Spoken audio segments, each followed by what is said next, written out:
Welcome to the latest installment of the Aras Innovator demo series. Today, we're going to see leveraging Aras PLM inside your SOLIDWORKS environment. The demo series runs for 30 minutes and features all demo with no sales pitch. Each installment showcases a different capability of the Aras platform. During the webinar, everyone is on global mute. If you have any questions, please submit them in the questions panel within GoToWebinar, and we'll answer as many as possible in our Q&A session at the end. This demo is being recorded, and when the recording is available, you will receive an email with the link so you can share with your colleagues or review it again for reference. We have on the line today Raul Rosa, Product Manager here at Aras. Raul, do you want to get us started? Great, Brenna, thank you, and welcome everyone. As Brenna mentioned, my name is Raul Rosa, I'm Product Manager here at Aras. I promise to make this short. Before we get started, I just want to go through a few slides just to get things into perspective, and then we'll dive into the demo. The important business aspect here that we want to discuss, obviously today we're going to focus on leveraging Aras PLM inside your SOLIDWORKS environment, but the important business process is we discuss about having CAD data management inside Aras Innovator and having that automated part BOM updates directly from CAD together with enterprise change management and visual collaboration.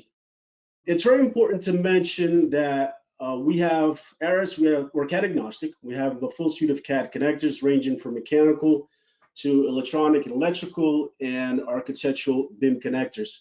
We have connectors for all the major CAD platforms out there. Today, we're going to focus on, before we dive into the demo, I want to talk about two types of integrations that we have. We have what's called the direct connector, which is basically for those of you who want a connection directly from your CAD tool directly into Aras PLM, where Aras is the sort of plays the role of PDM and PLM, managing your CAD work in progress, CAD BOM management, enterprise change, collaboration, and release to manufacturing.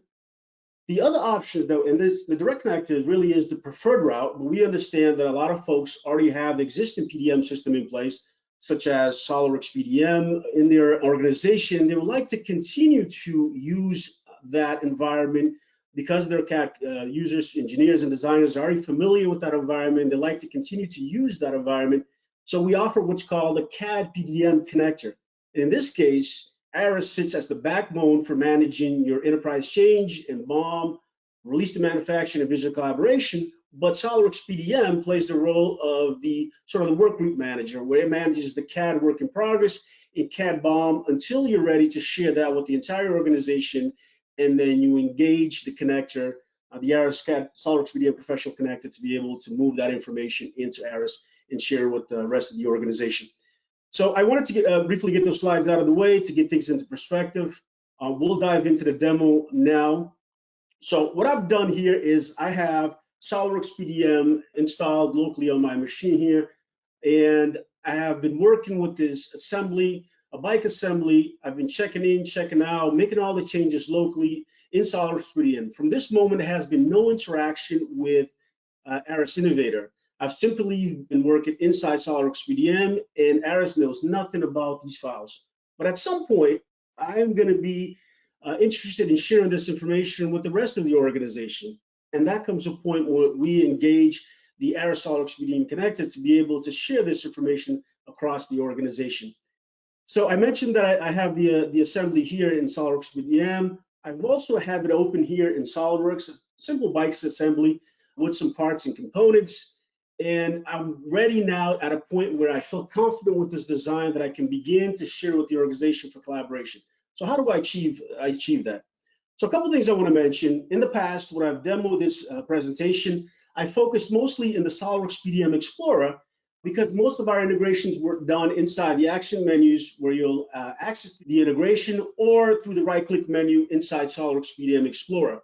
But as of several releases back, we introduced also the functionality as an add-in inside SOLIDWORKS PDM, so you're able to work with an open model in session and be able to check that information into Aras Innovator. So I'm going to focus a little bit, going back and forth and show both functionalities today, but focus more inside SOLIDWORKS so you can see the new interface and see how that works. Okay, so I have an assembly here and I'm ready to share that information. The first step I'm going to do is I'm going to click my register button to begin the registration process and share that information with Innovator. At this point, the connector goes off and comes back and constructs the structures, looks at the assembly structure, brings up the full assembly structure that I understood with the parts and assembly.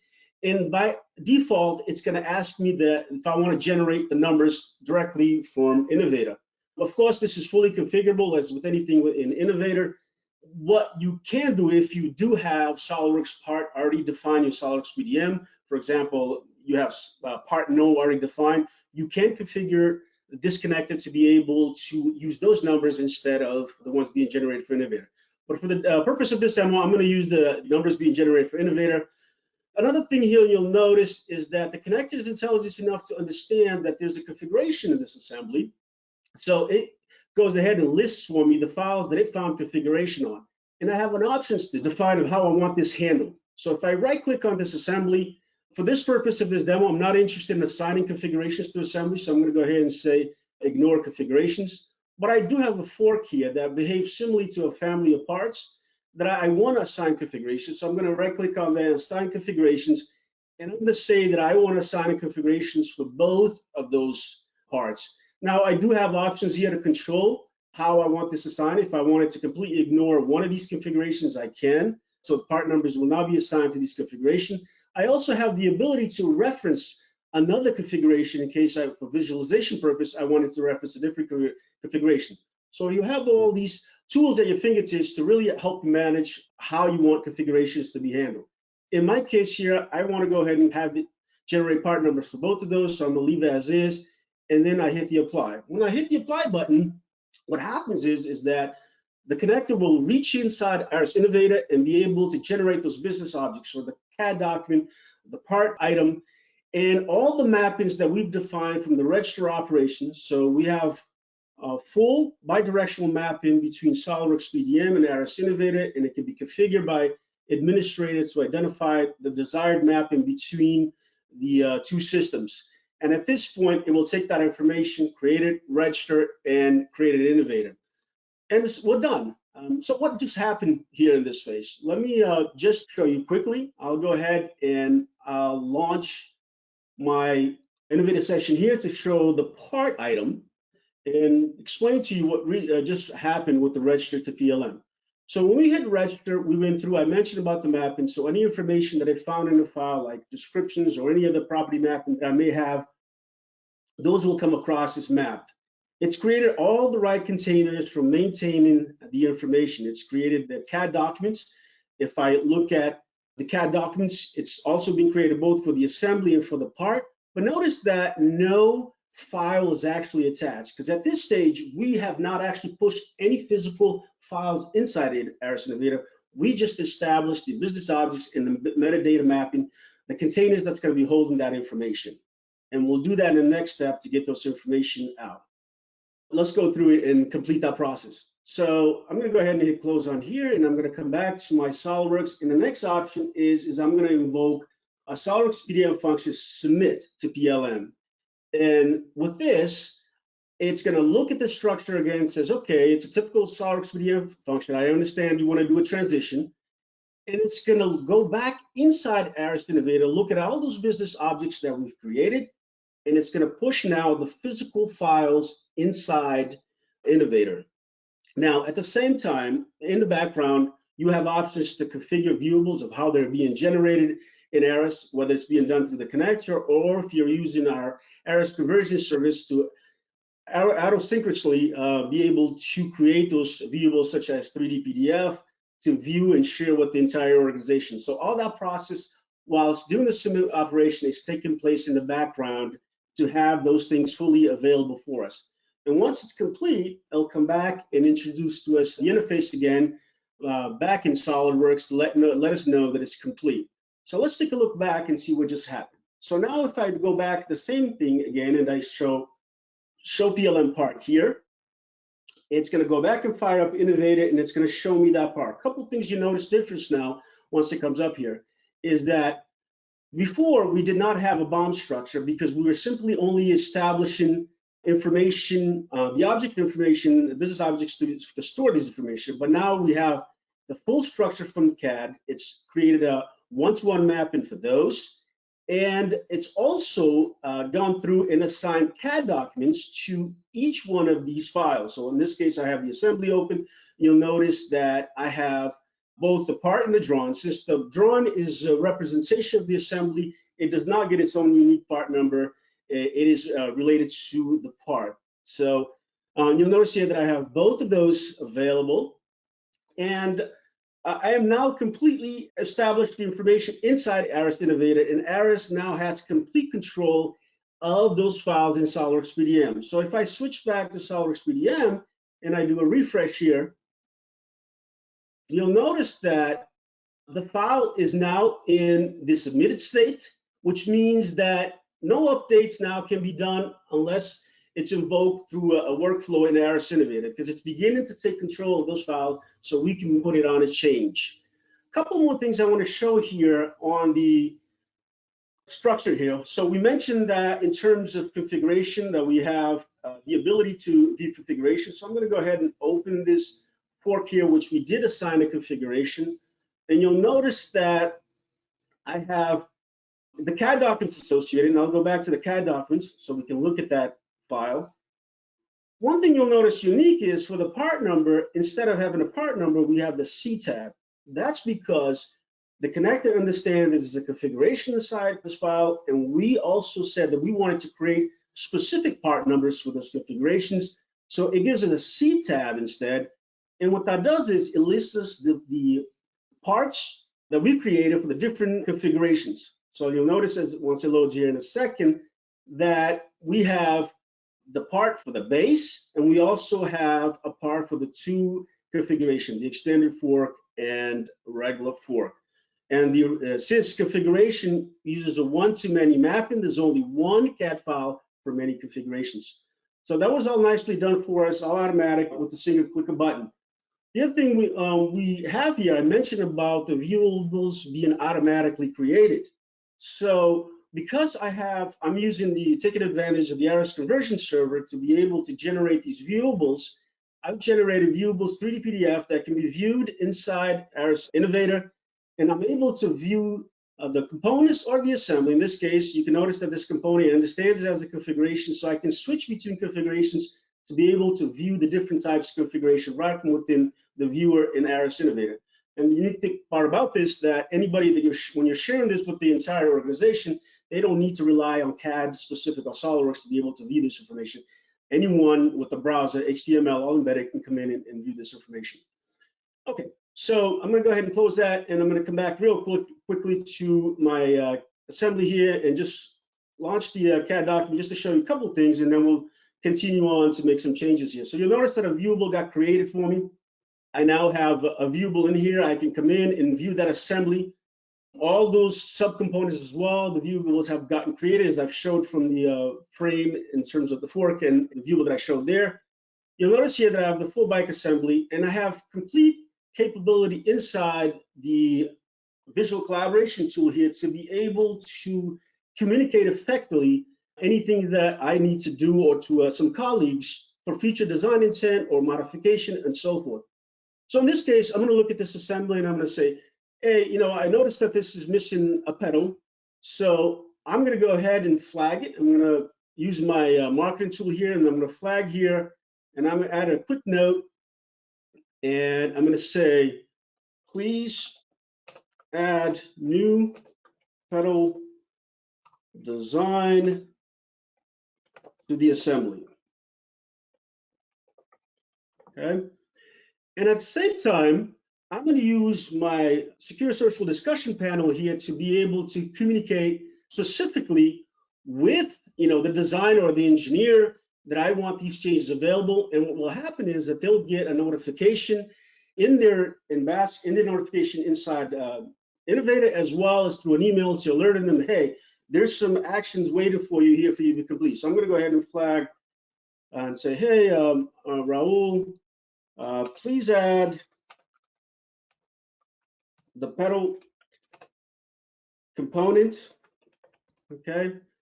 And I'm also going to include that snapshot so they know exactly what I'm going to talk about and add that to my discussion. So when he gets the message, I'll be able to come in and see this information and be able to understand what needs to be done. So I'm going to go ahead and close this here, and I'm going to switch back now to SOLIDWORKS here. And at this point, I want to make those changes that I've been instructed to do so. So I'm going to go ahead and I'm going to go ahead. First thing I'll do is I'll come into the connector here. I'm going to bring it back into work. And what this does is that it's going to reach inside Innovator and be able to change and do a transition from submitted back into in work in SOLIDWORKS BDM so I can begin to work on these files.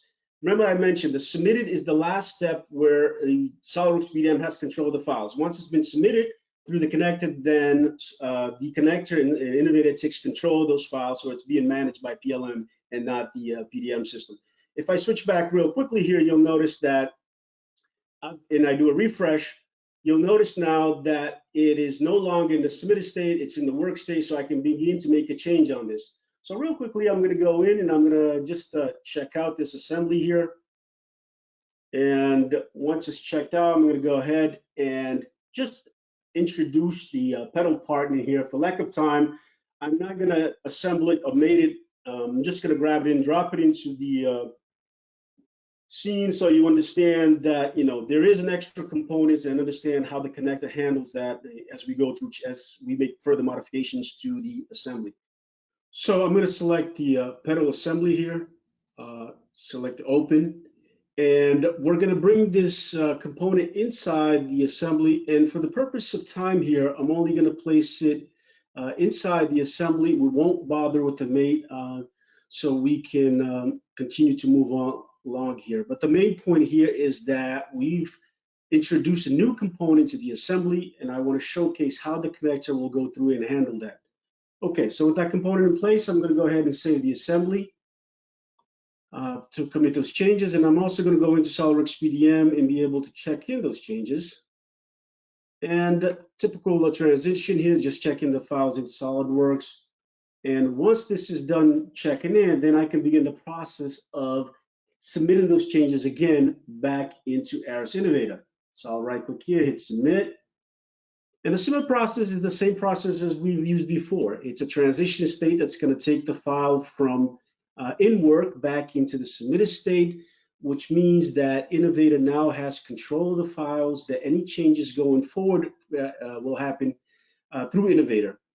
One thing I want to point out here is that if you look at the assembly structure, although we get this register dialog, only the pedal assembly is being generated for new parts. All the other ones, the connector understands already that it was already registered before, so it's not going to spend time going through and re-registering those files. It understands the structures and it only updates the ones that needs to be updated. So I'll go ahead and hit apply to continue the process here to submit those files inside Innovator. And as I mentioned prior, the process is the same. The connector is going to push all those files back into Innovator to reflect the latest structures of the assembly. It's going to create a CAD document for the pedal part that we've added to as a component to the assembly, and a part item for that as well, link it appropriately, and then go off and generate the viewables for each one of the CAD files, as well as the new pedal assembly pedal part that was added to the assembly, so we can get a new representation inside Aras Innovator and visual collaboration with the updates for those changes. Once it's complete, it's going to come back and return back to me and let me know that that process is complete. At this point, if I switch back into my SOLIDWORKS PDM and just do a refresh here on my structure, you'll notice that now it has changed to submit state. And I can begin to also show you what that looks like inside Innovator. So I'll go ahead and fire off Innovator here and log in to show you that CAD document and what has happened to the updates. And if once this finishes loading here, you'll notice with the CAD document that a couple of things happened. Is that one, we added a new component to the assembly structure, and that reflects accordingly inside the structure of the CAD document. And I'm just waiting for Innovator to catch up here to refresh the screen for me. But the structure gets updated both in the CAD document and also in the part BOM to reflect the appropriate updates that's been made to the assembly to reflect the new components. Here it is here, as Innovator catches up here. Here's the part number that's been created. And if we look at the structure, we look at the pedal that has now been added there. And the viewables, as I mentioned, is beginning to kick off and generate the viewables for the new structure. And if I go back into my viewer just to show you what has happened here is that the Aras conversion server has also picked up that some changes have been incorporated. We've added new components to the assembly, and it's going to go ahead and generate a viewable for us for that assembly, reflecting the pedal that we introduced into the new assembly structure. Just a second here while the viewer catches up. I know I'm moving a little bit faster here because the viewer is generating the viewable, and I'm trying to get it to show me the viewable at the same time. But here it is. It's come back up, and you can see the new pedal component now part of the assembly. So that's how easy it is to update a structure. Once a structure has been submitted to Innovator and you wanted to make changes to those, to update it, that's how simple it is to use the connector to make those changes. The next part, obviously, is let's take this home. Let's finish it off and release this part. So I'm going to go ahead and close off here, Innovator, and I'm also going to close SOLIDWORKS in session here and switch back into SOLIDWORKS PLM Explorer to finalize the process. So at this point, I'm ready to add this to a change. The interesting enough is that starting with several releases back, we released new functionality, which is the ability to add to change right from the context of PDM. This is the same add to change that you have inside Innovator, but we brought that functionality back to SOLIDWORKS PDM to really streamline for the end user the ability to add items to change, both CAD documents and part items into change.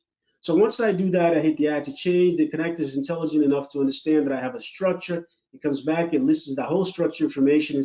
By default, it's going to select the entire structure and ask me if I want to add it to change. In this case, I do, because it's a brand new structure, it has never been released. But if I didn't want to, I have the ability to go off and select certain things that I didn't want to be added to change and remove those from the change. But for my case, this is a brand new release, and I do want to take the entire structure to release. I'm going to go ahead and leave the default, select everything. I do want to draw your attention to one of this column here, the changes pending column. And this is a column where if the connector were to go off and find out that this file already existed on a change, then would come back and check any of these items that's on a current change and not allow me to put it on another change. So the option to add it to change will not be available for those files. And this simply is a mere fact to check so you don't have a file on two existing changes simultaneously. The other important area to focus on here is the change type. So any change type that's available inside Innovator is available for change. In my case, I have 3 different change types. For purpose of this demo, I'm going to select Simple ECO. And by default, it's set to create a new change. But certainly, if you already had an existing change in Innovator and you wanted to assign the change to these files, you can certainly hit a browse here and go off and browse and assign those changes accordingly to each one of those files. So I've defined everything that I need to define to create a change. I'm going to go ahead and apply. In the moment I hit apply, the connector is going to reach inside Innovator, create the change, add the CAD documents and the items as affected items to that change, and come back and tell me, hey, I've created a change. Here's the change number. Here's the change type and the change number that I've created for you. That's all done with a single click button. So no need to go into Innovator to browse for all these files for you to add it manually. As you can see here, it's been done. It's presented to me. Here's my ECO that's been created, an ECO number. I'm going to hit OK on that. And I'm going to open it, and that opens the change inside Innovator to show me exactly what's been done. So if I switch back here into my ECO, you'll notice that the affected items have effectively been added, both the CAD documents and the part items. And the nice thing as well here, if you recall earlier in the process, in the registration process, we included the configurations which we assigned part number. So those got picked up as well. So no extra steps for me to go off and try to find those files and then add it to a change. So for the purpose here, I'm just going to add a description. We'll just call this initial release. And for the purpose of this demo, just to speed up things here, I'm going to say reason for change is the same and go ahead and complete that. Now I am ready to begin my sign-offs to move this workflow through and get these files released. The important thing to note here is that while we're going through this workflow, I am working logged in with an elevator privileges. So for the purpose of this demo, so I can move this along a lot quicker, having to log in as different users in order to approve these changes. But a normal user would, in a normal scenario, I should say, would start to receive a notification both through my in-basket and through emails to let them know that there's action pending that they would need to act on. Okay, so with that said, I'm going to go ahead and begin to my voting process. Typical workflow activity here at Innovator, there's certain things I can make required and have people check off. I'm just going to go through and submit this ECO through the first stage. And what I've done now is I've taken from the initial stage and put it and moving it on to draft review, trying to take it to draft review. What the connector does now, it allows me a notification at this point again is going to go off to all the right folks. And because I'm logged in as admin with the elevator privileges, I'm going to go ahead and continue to vote this through. So I'll go through and vote this to complete. And while this is going through, let me explain what's happening. So draft changes is the last place where I am allowed to make physical changes to the model. Once I've surpassed this stage, then Innovator has complete control of the files. Anything that has to be made, changes that has to be made, SOLIDWORKS files would have to be driven back by the workflow. So Innovator is complete control of the change management at this point. You notice that it says it's now in initial review, and if I switch back to my affected items column here and load, for example, the top level assembly here, and we look at the information on the data card here, you'll notice that now the state has changed to in review, and also the states for all the corresponding subcomponents have also changed to in review. Alternately, if I come back into my SOLIDWORKS PDM and I do a refresh here, shortly you'll start to see that these states will also begin to change to in review to let the user know this is now under control of Aras Innovator, and any change that needs to go through the Aras Innovator and the workflow with the right process for being able to modify those. Okay, so I'll go ahead and do a refresh again. You notice now that it's catching up, and slowly all of them are beginning to change from submitted state to in review.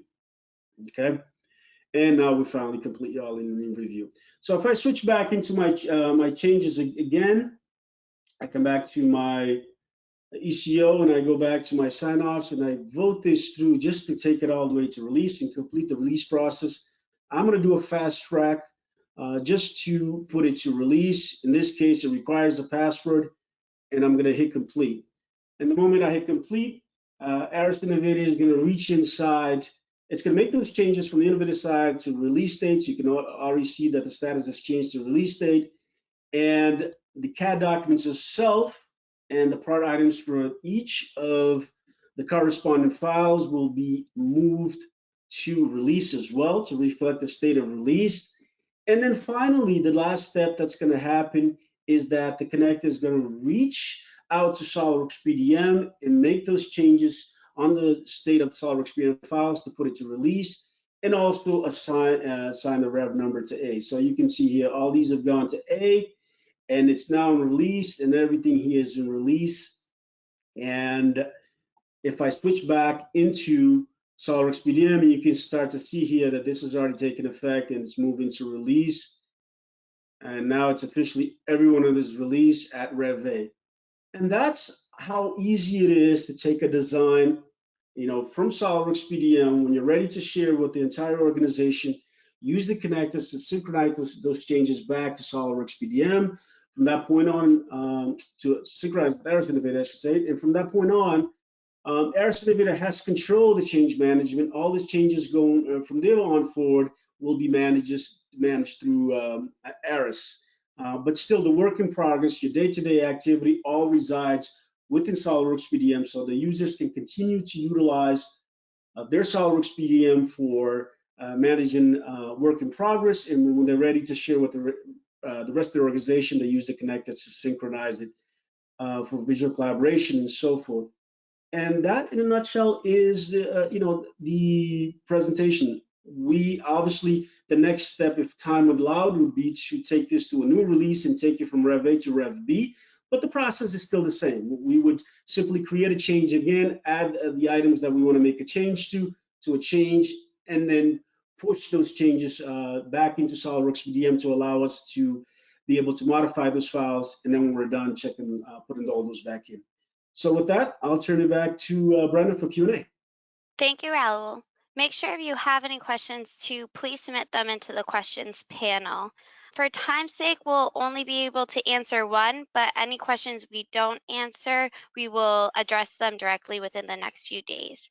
So Raul, in regards to bidirectional property mapping, will Aras Innovator create fields for these properties, or do they have to be in the CAD files already?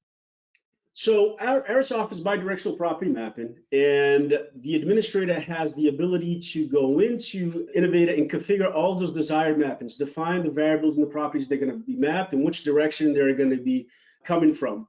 So the variable needs to exist inside SOLIDWORKS PDM and then define in Innovator in terms of where they're going to be placed. But once those are defined, then yes, the properties will be mapped appropriately. One thing to mention is that any properties that's inside SOLIDWORKS PDM that is not mapped, then those stay alone. We don't touch this. We only go off based on what the administrator has defined for the mapping. Great, thank you. And thank you all for your questions. Before you go, I want to leave you with our next upcoming demo series topics. On August 27th, there will be a demonstration on Aras Innovator 12 SP9, Take Hold of Digital Transformation with Aras Innovator 12.